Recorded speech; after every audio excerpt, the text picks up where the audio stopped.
May black color ka ba?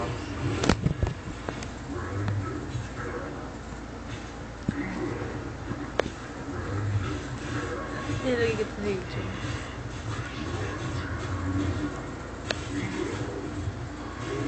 Hindi pinansin si Master Nicolay. Oo nga.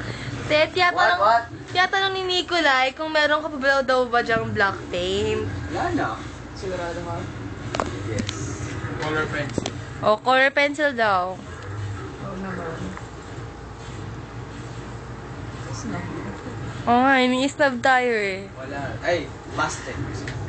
Pastel daw, Nicolay. Gusto mo ng pastel? Sigurado ka wala. Ano ba? Hanap ka ah. Oo. Wala na. Bakit kailangan? Yan lang naman, di ba? Hanggang dito lang. Oo. Gusto ko magtipid ako dito. Sige, try ko pastel. Yan, si Nicolay. Nagsasagang ng project namin. Tapos tingnan mo kami ni Hana dito. Wala kaming ginagawa. Wait lang, ganyan ka lang ah.